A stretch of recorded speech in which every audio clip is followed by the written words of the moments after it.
তাহলে আমরা কি জানতে পারলাম যে ভারতটা সপ্তম দেশ আয়তনের দিকে, সেটা আমি একটা টিচে বুঝালাম যে রুশ, চীনা বা ভারত, ঠিক আছে।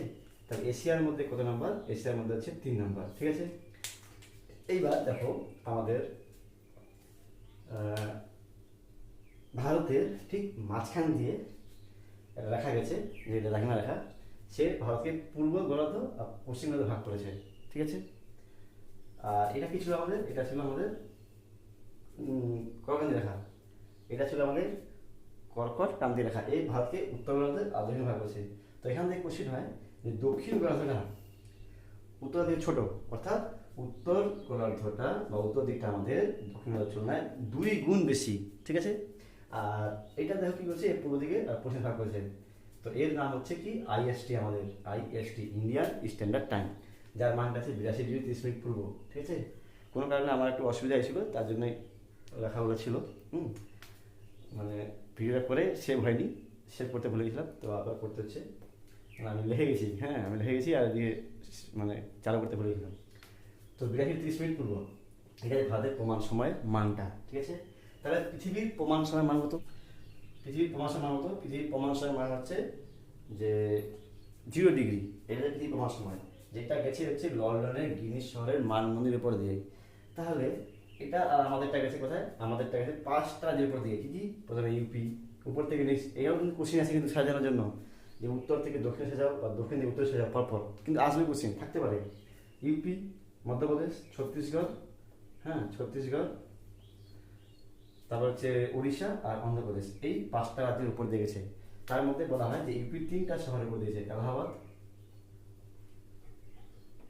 এলাহাবাদ, তারপর হচ্ছে কোকনদ,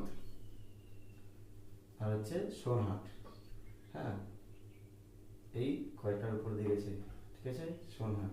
তার মধ্যে ধরা হয় যে এলাহাবাদটাকে ভারতের প্রমাণ সময় ধরা হয়, কিন্তু কোনো কোনো বই আবার বলছে মির্জাপুর, ঠিক আছে, মির্জাপুরকে ধরছে। তো যে কোনো একটা থাকতে পারে, এটা না ওটা। তো এইবার দেখো যে মূলমধ্যা রেখা থেকে যদি কেউ পূর্ব দিকে যায় তাহলে সময় কিন্তু বাড়ে, আর যদি পশ্চিম দিকে যায় তাহলে সময় কমে। তো কি করে বুঝবো আমরা? তো দেখো আমরা কিন্তু আমাদের যে মানে পৃথিবীর যে প্রমাণ সময় 0°, ভারতেরটা আছে 82°30'। তো আমরা এগিয়ে আছি, কিন্তু আমার পূর্ব দিকে আছে, হ্যাঁ পূর্ব দিকে সময় বাড়ে, পশ্চিম সময় কমে। কী হারে বাড়ে? কেউ যদি 1° পূর্ব দিকে যায়, দাক্ষিণা রেখার পূর্ব দিকে, মানে মূলমধ্যা রেখা থেকে পূর্ব দিকে যায়, তাহলে 4 মিনিটের সময় এগিয়ে যাবে, ঠিক আছে, 4 মিনিট সময় এগিয়ে যাবে। আর পশ্চিম দিকে গেলে 4 মিনিট সময় পিছিয়ে যাবে। ঠিক তেমনি 1 মিনিট গেলে 4 সেকেন্ড এগিয়ে আর পিছিয়ে যাবে এদিক ওদিক গেলে। এই হিসেবে যদি 15° কেউ যায়, তাহলে সঙ্গে সঙ্গে সে 60 মিনিট বা কী হবে বলুন, 50-60 বা 1 আওয়ার কিন্তু সে চলে গেল, ঠিক আছে। সেই হিসেবে যদি আমরা বার করি, তাহলে 82°30' যদি আমরা কনভার্ট করি সময়ে, তাহলে 82°কে আমরা ভাগ করব 4 মিনিটে, পাবো আমরা হচ্ছে 328 মিনিট। তারপরে হচ্ছে 30 মিনিট, এটাকে যদি কনভার্ট করি আমরা, 1 মিনিটে হচ্ছে 4 সেকেন্ড, তাহলে 30 মিনিটে কত? 120 সেকেন্ড। 120 সেকেন্ড মানে হচ্ছে 2 মিনিট, তাহলে এটা পাবো আমরা 330 মিনিট। এই 330 মিনিটকে যদি আমরা 60 দিয়ে যদি আমরা ভাগ করি, 60 মিনিট দিয়ে, তাহলে আমরা একটা মান পাবো 5 ঘন্টা 30 মিনিট। তাহলে আমরা গিনিচের মান, মানে জিএমটি, যাকে বলা জিএমটি, গিনিচ মিন টাইম, ঠিক আছে, গিনিচ মিন টাইম থেকে আমরা কত এগিয়ে আছি? 5.5 ঘন্টা এগিয়ে আছি। ঠিক আমাদের থেকে আগে আছে অস্ট্রেলিয়া, হ্যাঁ অস্ট্রেলিয়া। আমরা কত এগিয়ে আছে? এরা এগিয়ে আছে 4 ঘন্টা 30 মিনিট, 4 ঘন্টা 30 মিনিট। ঠিক তেমনি আমাদের থেকে পিছিয়ে আছে কি আমেরিকা, কত? এরা পিছিয়ে আছে 10 ঘন্টা 30 মিনিট, 10 ঘন্টা 30 মিনিট এরা পিছিয়ে আছে, ঠিক আছে। এইবার দেখো এই জায়গাটা বলি যে কেরালা আছে কি না, কেরালা, আর এখানে আছে আমাদের এটা বাদ দিয়ে এই যে লাদাখ। তো কেরালার দিবাভাগের দিনের সর্বোচ্চ আর সর্বনিম্নের মধ্যে সময় পার্থক্য হচ্ছে 45 মিনিট, এখানে 45 মিনিট হয় পার্থক্য।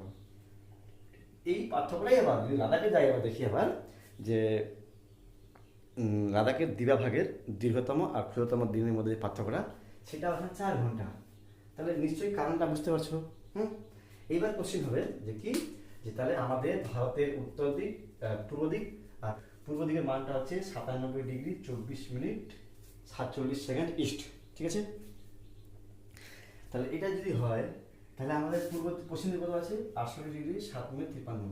এটাকে রাউন্ড ফিগারে ধরে নিবা তোমরা, 68°7', আর এটাকে রাউন্ড ফিগারে ধরে নিবা 27 মিনিট 25 মিনিট, এটাকে বিয়োগ করলে আমরা একটা মান পাবো 29 ডিগ্রি 18 মিনিট। ঠিক আছে, এইটা অ্যাকচুয়ালি কিন্তু প্রায় ধরে নেওয়া হয় সুবিধার জন্য 30 ডিগ্রি। তাহলে আমাদের পূর্ব পশ্চিমের সময় অক্ষাংশ দ্রাঘিমাংশের পার্থক্য কত? 30। তাহলে এবার 30 এইটাকে যদি আমরা কনভার্ট করি তাহলে কী করে করবো? তো এখান থেকে 29 টাকা নেবো। হ্যাঁ, 29 টাকা যদি আমরা ডিগ্রিটাকে 4 দিয়ে ভাগ করি তাহলে 116 মিনিটের কাছাকাছি একটা পাবো সময়। এই সময়টাকে আমরা 60 মিনিট দিয়ে ভাগ করলে আমরা পাবো 1 ঘন্টা 56 মিনিট। অর্থাৎ ভারতের পূর্ব পশ্চিমের সময় পার্থক্য হচ্ছে 1 ঘন্টা 56 মিনিট। আর এটাকে আমরা রাউন্ড ফিগার ধরে নেবো প্রায় 2 ঘন্টা। ঠিক আছে, যে আয়তনের দিক থেকে ভারত কত নাম্বার? আয়তনের দিক থেকে ভারত হচ্ছে 7 নাম্বার, তাহলে 7ম দেশ। দেখো এটাও ঠিক আছে আমার কাছে। আমি বলছি তো তোমাদেরকে যে গ্যারান্টি প্রত্যেকটা কঠিন বিষয়কে আমি সহজে 30-এর মাধ্যমে বুঝাই দেবো। তাহলে আয়তনের দিক থেকে আমাদের ভারতটা 7ম দেশ। কি করে মনে রাখবো যে কোনটা দেশ পরপর? 7টা, আমাদের 7 নাম্বার, তো পরে 6টা, আগে 6টা আছে, সেটা কীভাবে মনে রাখবো? তাহলে এটারও একটা ট্রিক্স আছে। দেখো হিন্দিতে ট্রিক্সটা কি? ট্রিক্সটা হচ্ছে রূপচিন অফ আ ভারত। বলছে কেউ একজন বলছে রূপচিন, মানে চিন থাম তুই, ভারত আয়, এহে বলছে। তাহলে রু থেকে রাশিয়া আছে আমাদের 1 নম্বর আয়তন থেকে। তাহলে ক থেকে কানাডা, ঠিক আছে, কানাডা। তারপর হচ্ছে চীন তো থাকে গেলো 3 নম্বরে, চীনে হলো 3 নম্বরে।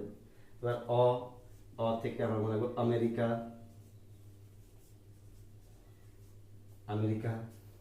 তারপর হচ্ছে ব থেকে মনে রাখবো ব্রাজিল। ঠিক আছে, ব্রাজিল।